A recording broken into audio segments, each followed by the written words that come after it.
Yo, welcome back to KAMMA. I'm Khalil Deal. I'm Andio. And we are KAMMA. We are about to talk about UFC Fight Night. Brandon Royval versus Tatsuro Taira. And we're talking about our early predictions for the prelims. We're going to get right into it and talk about what's on the prelims. We got Clayton Carpenter versus Lucas Roca. Dan Argueta versus Cody Haddon. Chris Barnett versus Junior Tafa. That's a 1-800-GAMBLER fight. Nico Price versus Themba Garimbo.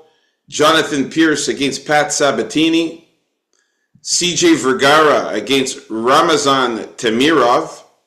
And the main event of the prelims, it is Chitty Chitty Bang Bang Chitty Njokwani versus Jared Gooden.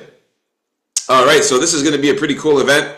UFC Fight Night 78, I believe, or no, 98. Sorry, 98, I believe. And let's get right into it. For the first fight, we got Clayton Carpenter versus Lucas Roca. Curious to see who you have here, NDO. Okay, Carpenter, I want to say a couple things about this one. To start off with, I see that Carpenter's quite a little favorite here.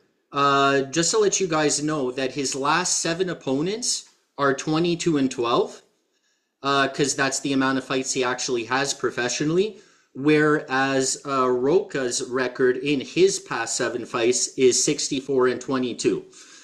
We're talking about a better quality of opposition as well, I think. I think Roca's the better striker with a little more power. Not that Carpenter's striking is bad, but I think it could use a little work. His strength is his good takedowns, Carpenter. He works the top pressure pretty well, but I think Roca's just going to be a little too squirmy down there.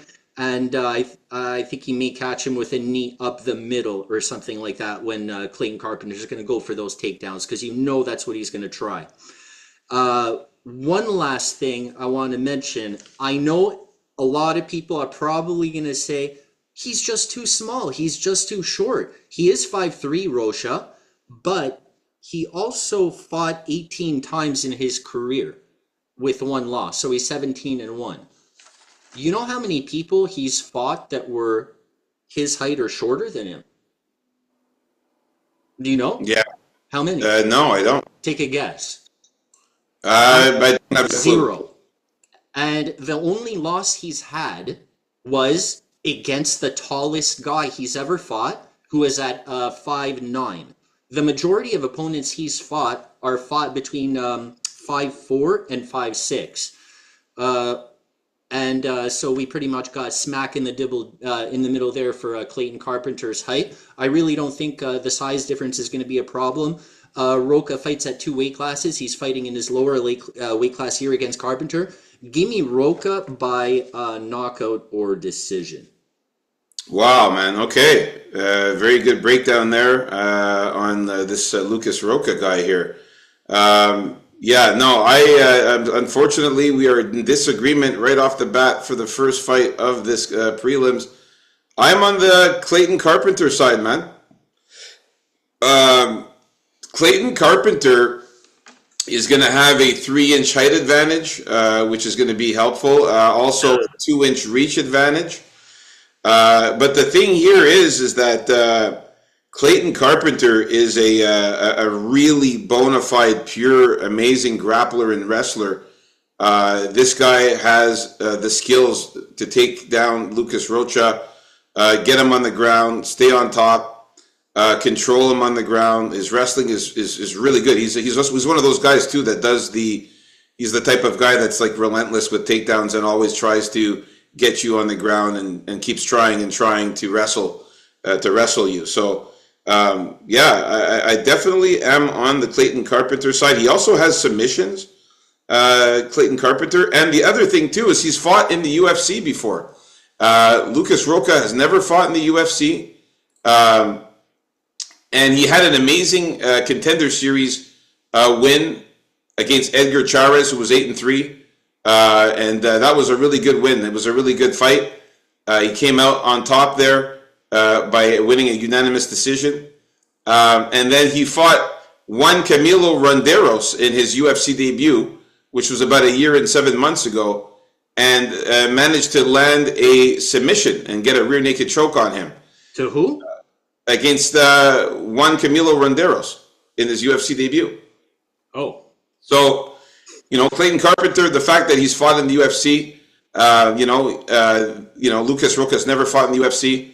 We're talking about a guy who's got 2 knockouts, 3 submissions, and 2 decision wins in his career. So he's well-rounded. And the submissions is what I like, is the fact that he's got good jiu-jitsu. I have a feeling that he's going to be able to get Lucas Roca on the ground. I think Lucas Roca is not as skilled of a fighter as Clayton Carpenter. I think that Clayton Carpenter is going to out-grapple him, out-wrestle him, get him on the ground, and land a submission. So my pick is going to be Clayton Carpenter to win by decision or submission in this one. I think he's able to find the sub. I know Lucas Roca is pretty good on the feet. I just don't see him able to be able to withstand the grappling skills of Clayton Carpenter and the submission skills. So that's where we differ here. So I got to go with the more pure grappler and wrestler here in Clayton Carpenter to get the win. All right, so we're in disagreement with the first fight here in the early prelims. Let's go ahead and move on up to the next fight here. We got Dan Argueta versus Cody Haddon. This is the one. This is the one that I'm kind of split on here. Having a hard time deciding who I want to pick in this one here. I know Cody Haddon is there's a lot of hype on this guy. But I think for some reason I'm having a feeling that Cody Haddon, it might be a step up in competition for him to fight a guy like Dan Argueta. Dan Argueta is going to be huge in size. He's really big for this division. He's massive. He's very, very muscular and very good shape. And he's also another pure wrestler and grappler. This guy, that's all he does is take you down and try to grapple and wrestle with you. Cody Haddon, though, on the other hand, he's no slouch himself. I think he's better on the feet than Dan Argueta. I'm really finding it tough on this one. I am going to slightly side with Cody Haddon. I'll give this guy a chance, this new guy, fighting out of Australia, though he's also pretty good too. And I think he does have, he submitted his last fight, Billy Brand, in the Contender Series, so he does have some jiu-jitsu. He's got a few submissions there, even subbed the guy the fight before that. So he does have some submissions. I think he can also, handle getting taken down. He's got some ground game as well. He's going to be the younger fighter. 1-inch reach advantage, but like I said, I really think Dan Argueta is live. He's definitely going to be on the dog list. So I'm going to go with slight lean to Cody Haddon. Not really confident in it. I'm surprised to see I'm surprised, but I'm curious to see who you got. I'm going with Ricky Haddon as well. Ricky, did I say? Cody Haddon. Okay. I think he's a pretty good striker. I think he has better power than Argueta. Argueta, man, he will go for takedowns, but he does them mindlessly all the time without any real setups. He does like a move at a time, a takedown at a time, and I think Hatton's going to be able to stuff those takedowns. And if he doesn't, I think Hatton is live for a sub down there also. Argueta, man, he's one of these guys that I think is actually getting worse, not better. The only guy of note that he's beaten is Nick Aguirre, who I kind of confuse with Dan Argueta for, I guess, obvious reasons, but skill-wise as well. So, I'm on the Hatton train at least as far as this fight goes. Give me Hatton by... it's hard to... I don't know, man. Yeah, sub or knockout. Yeah. Sub or knockout. I'll say sub or decision for Cody Haddon. It's just that he's green. Cody Haddon's very green, never fought in the UFC. And it might be a step up in competition because Argueta has fought in quite a few guys in the UFC. He almost had that win against Miles Johns, too, by unanimous decision. Ended up being a no contest, but he got subbed after that by John Matsumoto. But he's fought some good guys like Ronnie Lawrence. It was a premature stoppage in that one. Nick Aguirre, like you mentioned, and Damon Jackson. He lasted to go to a unanimous decision against Damon Jackson. And that was in 2022 when Damon Jackson was actually a little bit better. So it's going to be, That's when Aguero was a bit better too. yeah. I'm going to go with Cody Haddon. Again, I'm not really super high confident in it, but I do think that Dan Argueta is a live dog there. So we'll pick Cody Haddon in this one. Me and Andy O in agreement with this one. All right, let's move on up to the next fight of the card here, the prelims. We got Chris Barnett against Junior Taffa, 1-800-GAMBLER. Yeah, okay. Here, I'm no fan of any Taffa. I kind of forgot which Taffa this was, but I don't think it matters all too much. Decent power from a Taffa, although not quite as much as his brothers. Can't stop a takedown or do anything off the ground to save his life. Chris Barnett, he's getting up there. He hasn't fought in a while, but he did have 3 fights canceled recently, so I don't really know what's up with that. This guy has wacky taekwondo style kicks and spins and weirdness, and I feel he's gonna catch Junior Taffa there earlier on with a fight with a spinning kick, maybe knock him out right there and then, like he did. I think he did that to Gene Vellante. But even if he doesn't knock him out there, he'll probably hurt him enough to stumble into some kind of win. I remember Barnett also rolling around in one of his fights, and he looked kind of like half kind of decent. And man, half decency can beat a Taffa on the ground. So I know he probably won't do it because Barnett just, he'll fight the way he fights. But I suggest trying to take Taffa down, or at least feign it. Give me Chris Barnett by knockout or decision. Wow, you're on the Chris Barnett side. And look, man, I saw him at $4 actually. $4. Are you crazy? The value wise, me putting Taffa anywhere at $1.25? Get out of here. Well, listen, I'll tell you one thing that this is another one where Chris Barnett is going to probably end up making the dog list here. I do think he's crazy, Chris Barnett. I think that he's got a very wild style. Definitely don't want to sleep on the 18 knockouts that he has. Guy's. Don't think he can't get that kick up right in this guy's head if he tried. He can. He's only 5'9", but he can get it up there. Yeah, I know. He's pretty athletic too. He does like front forward flips and craziness, spinning kicks and all kinds of stuff. Again, the 18 knockouts is something to look at. He's got 5 decisions, no subs. So Chris Barnett by KO or decision, if it's worth a lot of money, might be a very good dog bet there. I'm going to go with Junior Taffa, though, in this one, man. I just think that Chris Barnett's very sloppy. He leaves himself very vulnerable to get hit. Comes out there very weird style, weird stance. Junior Taffa is going to be towering over him. We're talking a 6-inch height advantage. And weirdly enough, he's going to have a 6-inch height advantage, but he's going to have a 2-inch reach disadvantage, a 3-inch reach disadvantage, which I find is really weird. He's built his frame is really weird with Chris Barnett. He's got long ass arms and a very stubby, very weird fat body, short and fat stubby body, but long ass arms. He looks like a creature. It's really weird, but. Junior Taffa, though, man, I have a feeling he's going to come in here and he's going to keep the fight on the feet, and he's just going to land some hard punches. I think that Chris Barnett's not going to be able to move away from Junior Taffa's straight punches, and I think that's what he's going to land them with, a straight punch that's going to catch him and knock him out. I like Junior Taffa's height advantage. I think he's going to be like easily able to land on Chris Barnett with the striking. I think it's going to be harder for Chris Barnett to land. And, we have seen, we've seen Chris Barnett get rocked in fights.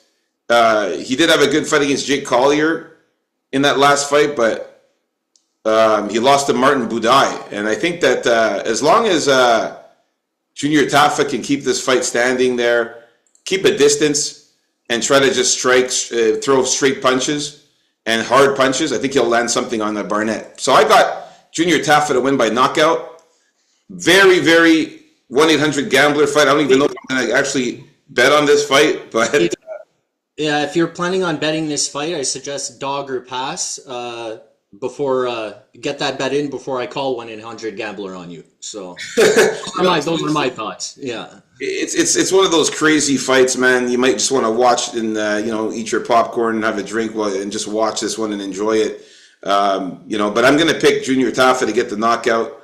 Not sure if I'm going to bet on it. If I do bet on it, I am looking at props for both these guys, like maybe the knockout for Tafa, the knockout for Barnett, and just see which one hits and have play it like that. But as far as the pick is concerned, I'm going to go Junior Tafa by knockout. Just I think he's too strong.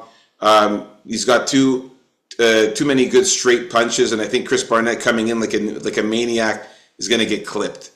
All right, so that's it for that one. Me and you in disagreement in the second in a second fight now in this prelims. Let's go on. Let's see if we can agree on something here. Next fight here, we got Nico Price against Themba Gorimbo. Now, if this was the Nico Price of a few years back, I would have went Nico Price in this one, but I got to go Themba Gorimbo, man. This guy's been looking good as of late. Ever since The Rock bought him a house there, he's been on a tear in the UFC, man. The guy's been killing it recently, and I think he's striving for something, Themba Gorimbo. You know what I mean? He's looking to move up in the rankings and find his place in the division. Very good win against Ramiz Brahimaj by unanimous decision in that last win. Pete Rodriguez got a good win there. He knocked him out. And also Takeshi Sato. So he's been doing really good. He lost to AJ Fletcher in his UFC debut, though.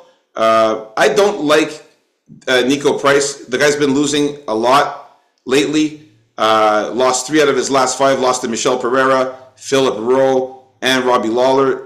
He did get that win over Alex Morono, where Alex Morono did nothing in that fight. Looked like a weird... Alex Morono looked absolutely weird in that fight. He did nothing. He didn't do a thing. He wasn't prepared. He was slow. It was the weirdest fight I've ever seen Alex Morono fight. And you remember, I remember you talking about that too, Andy O.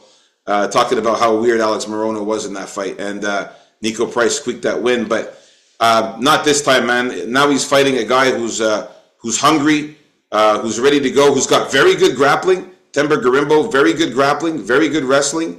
And we've seen him able to get submissions too. So I'm going to go with Themba Gorimbo to win this fight. I say he gets a knockout win or decision here on Nico Price. Who you got here, Andy O? Yeah, I'm going to have to go with Themba Gorimbo here. Yes, finally. Good. Because he has a 1-inch reach advantage. And yeah, no, seriously though, I think he has good takedowns. I think he has good reflexes. He has decent power also. I think he's going to move around a little too much for washed Nico Price. I think Nico Price just took way too much damage at this point. Yeah, he only beat what's his name last fight, Morono, because Morono, he's washed himself and he has no energy after the first round. And he decided to blow all his energy by squeezing Price's head or something like that. And Price didn't give up and ended up beating a washed guy. And let me tell you, man, if you're a washed guy, you stand a good chance of beating another washed guy if he gasses or, he's slightly more washed than you are. And that's why he got a win against Morono. As for Robbie Lawler, he lost to Robbie Lawler by knockout in Robbie Lawler's farewell fight. Love Robbie Lawler, but man, what a perfect opponent to do that against. So there's no way I can pick Nico Price against just an up-and-coming Gorimbo. And that's it. I think he's the biggest favorite on the card even, I'm not sure. Anyway, by knockout or sub. No. Knockout or decision. Yeah, same here. I got him winning by knockout or decision, man. I just think that he's just been looking really amazing lately. All right, let's move on up to the next fight here. We got Jonathan Pierce against Pat Sabatini. All right. Here, this fight could be pretty close, but I don't have much faith in Pat Sabatini, so I am going to go with Jonathan Pierce. Just looking quickly... at his last fights. I don't think he's been doing that well. Yeah, he lost to Onama, right? No real shame in that. You like Onama, right? Yeah, Quality no loss. shame in the loss before either against Joanderson Brito. And you know what? In that loss, he was winning against Brito until Brito did one of his vicious lockup gillies that ended up catching him. Or it says ninja choke here, but I seem to remember a gilly. Either way, Sabatini, like even if he gets him down, he's more of a positional type of sub guy when he's looking for his subs, right? More control and positional going for those subs. Brito's just a maniac when he goes for a sub, right? So I think Pierce is going to be able to survive that. I don't think Sabatini is as good as those two guys that Pierce lost to, and I think he's just more of a grinder overall. As far as Sabatini goes, he is a better wrestler, but I don't even think he can outmuscle Pierce. I think Pierce is stronger than him. As well, that's it. Give me the grittier guy in Pierce. What about you, real deal? Yeah, we're in agreement here too, man. I like the 4-inch height advantage for GSP. 6 foot to 5'8". Pat Sabatini is going to be too small in this one, I feel. JSP, again, losing to David Onama by unanimous decision, and we've seen how good David Onama was in his last fight. Losing to Joanderson Brito, by submission, but, the guy, Joanderson Brito, we know he's a beast. And I just watched that one, excuse me, and he was winning, man. Pierce was winning that fight. Yeah, and prior to that, he beat Darren Elkins, who's also a zombie, keeps coming at you, never goes down, and he beat him. Beat Makwan Amirkhani and beat Christian Rodriguez, who's fucking good. Okay, Christian Rodriguez is fucking good, and he managed to beat him. Okay, Pat Sabatini, this guy's a grappler. But I like the takedown defense from JSP. JSP is also very good at grappling and wrestling as well. He can get submissions as well. Sabatini, that's all. He might be a bit of a better BJJ specialist than Jonathan Pierce, but on the feet, it's hands down Jonathan Pierce. Pat Sabatini's striking is horrible. He that's why he never tries to strike, or he can't even hurt anybody. Most of his wins are by sub or decision. The guy's just horrible. Has the worst striking I've ever seen. If we look at Pat Sabatini's 18 wins, I'm pretty sure he's got. Let me see here. Yeah, 12 subs and 5 decision wins. So only 1 knockout in his whole career. He's just not a guy that gets knockouts. He has no power. I can't see him doing anything to Jonathan Pierce on the feet. If Jonathan Pierce stays on the feet, defends the takedowns, he's going to be able to knock out Pat Sabatini with a nice punch. I think he lands something on Sabatini's chin's been suspect lately too. He just got knocked out by Diego Lopez in his last fight, Pat Sabatini. So I could see Jonathan Pierce knocking him out as well, or winning a knockout or decision. I'm going to say for GSP. I don't think he subs Pat Sabatini because Sabatini's really good on the ground there.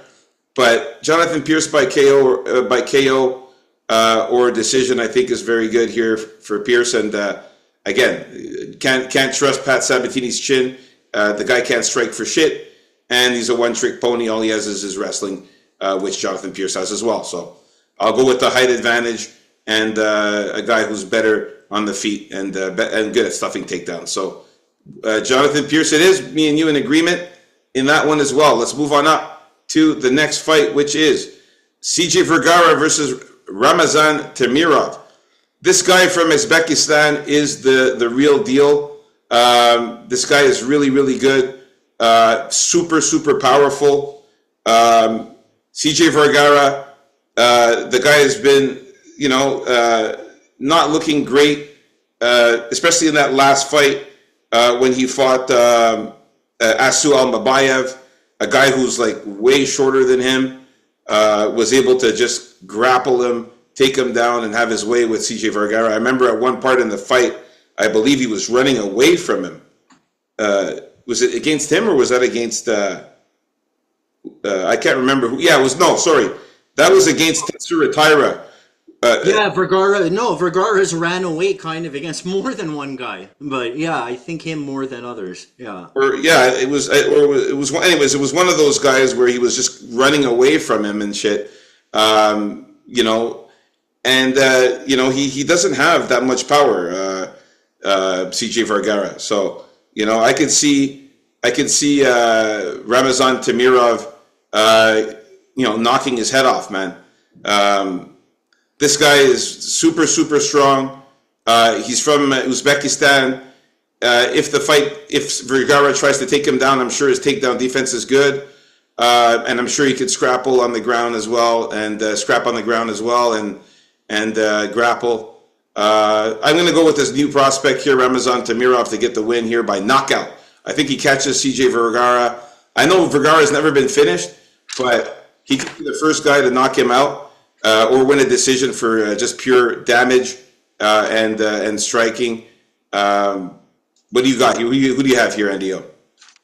Yeah, I'm picking definitely Tumarov here. The only thing I think that bothers me of Tumurov is he's wild on his feet, but he has just sick power. But you know that wildness could get you into trouble. I don't see it happening with Vergara, although he's very tough. He tries. He's well-rounded, but it's just not enough, you know. And I don't see him giving Tumurov problems on the ground. Maybe even more on the feet, but I just think Timurov is too intense. And another thing, though, because, you know, you got to give it to Vergara for being like a dog, but he'll win it if Timurov gasses out and if the juice he was on isn't working anymore for some reason. Because this guy's juiced to the gills, you know, so we'll see how he is come weigh-in time and all of that, but I really think his intensity and his he's well rounded. I think he's all right on the ground too, but he has just insane power, and I think he's going to hurt Vergara. Yeah, he's got crazy finishing ability. In his last 5 fights, the last 4 guys got knocked out by Ramazan. Yeah. So you know what? Give me knockout as well in this one. I think he gets the knockout too. CJ Vergara has never been finished, but I think this could be his first loss by knockout here, and this could be the guy to do it. Let's move on up to He can't run forever. Exactly. The main event of the prelims here, we got Chidi Njokuani versus Jared Gooden. Who you got here, Andio? Okay, this is I think Chidi may be on his way to being washed himself, but at the same time, I think he'll have enough to beat Gordon here. Gordon has some power, but I don't think he doesn't put it all well together on the feet enough to catch Njokuani here.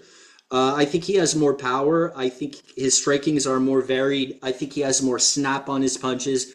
If he hasn't slid too much, because the guy's like 37 or something, I think his grappling defense is going to hold up, especially if it holds up early on, because Gordon's going to get tired. Although Gordon doesn't even have bad endurance himself, I would probably say he wins the endurance battle if it's really a battle of like attrition like that.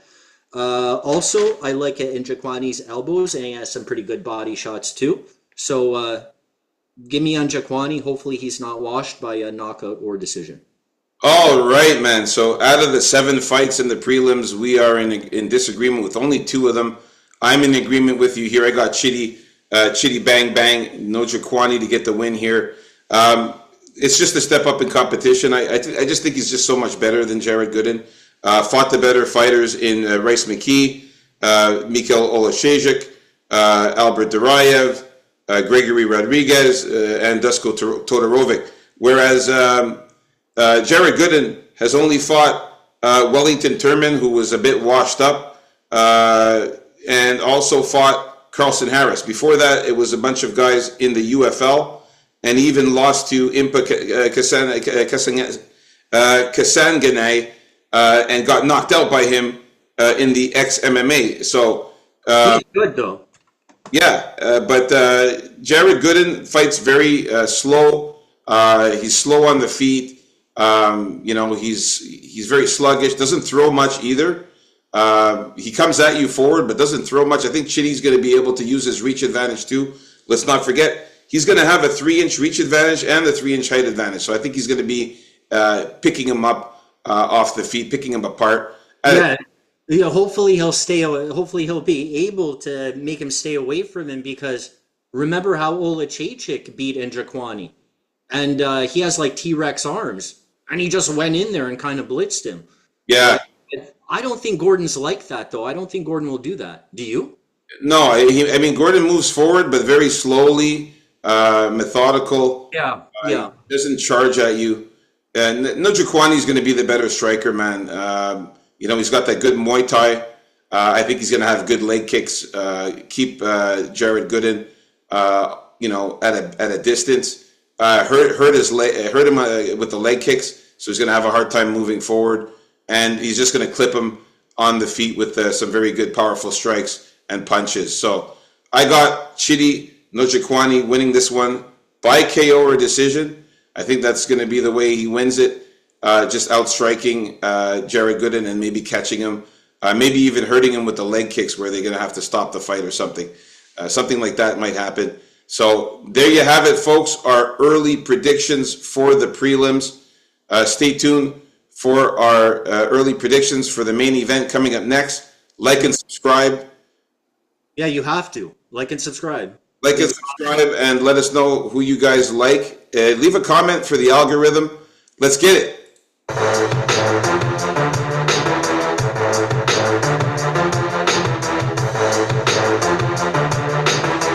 Peace out, folks. KAMMA.